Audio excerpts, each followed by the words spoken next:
Hello दोस्तों, स्वागत है आपका जीके स्टडी पॉइंट पर। तो आज का हमारा को 30 इम्पोर्टेंट जीके के क्वेश्चन की क्लास है जो काफ़ी इम्पोर्टेंट हैं। तो चलिए शुरू करते हैं। क्वेश्चन नंबर 1, प्रधानमंत्री की नियुक्ति कौन करता है? तो आपके ऑप्शन हैं। Option A Lok Sabha, option B राष्ट्रपति, option C Rajya Sabha, option D supreme court. तो इसका सही जवाब होगा ऑप्शन बी राष्ट्रपति। तो प्रधानमंत्री की नियुक्ति राष्ट्रपति के द्वारा करी जाती है। राष्ट्रपति जो है देश का सर्वोच्च नागरिक होता है। क्वेश्चन नंबर 2, सुंदरबन डेल्टा किस नदी में बनता है? तो सुंदरबन का डेल्टा जो है वो दो नदियां मिलकर बनाती हैं। तो ये होगा गंगा और ब्रह्मपुत्र। तो इसका ऑप्शन हो जाएगा सी, सही आंसर हो जाएगा। गंगा और ब्रह्मपुत्र जो है सुंदरबन का डेल्टा बनाती हैं। लाल रक्त कणिकाओं का निर्माण कहाँ होता है? तो लाल रक्त के जो कणिकाएँ होती हैं वो उनका निर्माण हमारा होता है अस्थि मज्जा में। इसका option number C.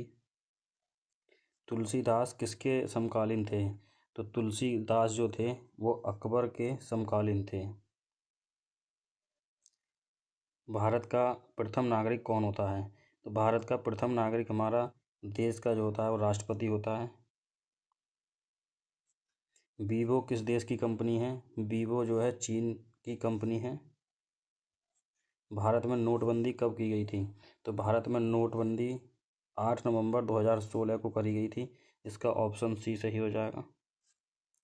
Mahatma Gandhi की हत्या कब हुई? तो महात्मा गांधी की हत्या 1948 में करी गई थी, जो कि नाथूराम गॉडसे ने करी। काजू का सबसे बड़ा उत्पादक देश कौन सा है? तो काजू का जो है सबसे बड़ा उत्पादक देश है वियतनाम। महाभारत का पुराना नाम क्या था? तो महाभारत का पुराना नाम था जय संहिता। यूट्यूब की शुरुआत कब हुई थी? तो यूट्यूब की शुरुआत जो हमारी हुई थी वो 2005 में हुई थी। भारत में अंग्रेजी शिक्षा की शुरुआत किसने करी थी?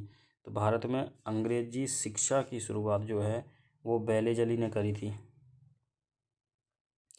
फतेहपुर सीकरी किसने बनवाई थी? तो फतेहपुर सीकरी जो हमारी वो अकबर ने बनवाई थी। 1969 में कितने बैंकों का राष्ट्रीयकरण हुआ था? तो 1969 में 14 बैंकों का राष्ट्रीयकरण किया गया था। मानव में कितने प्रकार के दांत होते हैं? तो मानव में 6 प्रकार के दांत होते हैं।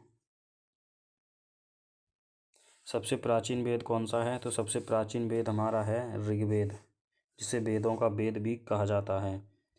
चावल की खेती के लिए उपयुक्त मिट्टी कौन सी है? तो चावल की खेती के लिए उपयुक्त मिट्टी होगी हमारी दोमट मिट्टी।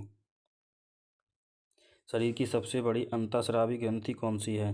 तो शरीर की सबसे बड़ी अंतःस्रावी ग्रंथि जो है हमारी वो है थायराइड, जो कि गले में होती है। पानीपत का प्रथम युद्ध कब हुआ था? तो पानीपत का प्रथम युद्ध हुआ था 1926 ईस्वी में। भारत का सबसे बड़ा शहर कौन सा है? भारत का सबसे बड़ा शहर है मुंबई। राष्ट्रीय ध्वज का अनुपात क्या है? तो राष्ट्रीय ध्वज का अनुपात है 3:2।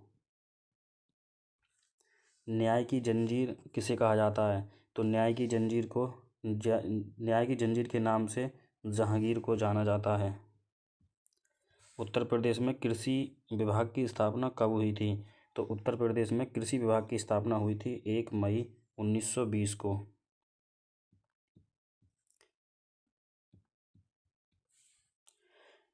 भारत में प्रथम आपातकाल कब लगा था? तो भारत में प्रथम आपातकाल 1962 में लगा था। भारत और चीन के बीच जो युद्ध हुआ था उस टाइम ये भारत में प्रथम आपातकाल लगाया गया था। विश्व का सबसे बड़ा गन्ना उत्पादक देश कौन सा है? तो विश्व का जो है सबसे बड़ा गन्ना उत्पादक देश है हमारा ब्राज़ील। ब्राज़ील में सबसे ज़्यादा गन्ने का उत्पादन किया जाता है। तो सहायक संधि किससे संबंधित है? तो सहायक संधि जो संबंधित है हमारी वो लॉर्ड वेलेजली के कार्यकाल में हुई थी। भारत का पहला आधार कार्ड कब बना था? तो भारत का जो है पहला आधार कार्ड 2010 में बना था। दीन ए इलाही के नाम से किसे जाना जाता है? दीन ए इलाही की शुरुआत यानी कि किसने करी थी? तो ये करी थी हमारे अकबर ने। भारत में निर्मित प्रथम कंप्यूटर का नाम क्या है? तो भारत में जो पहला कंप्यूटर जो निर्माण हुआ था उसका नाम है सिद्धार्थ। क्वेश्चन नंबर 30, भारत की प्रथम महिला शासिका कौन थी? तो भारत की जो है प्रथम महिला शासिका जो थी वो थी रजिया सुल्तान।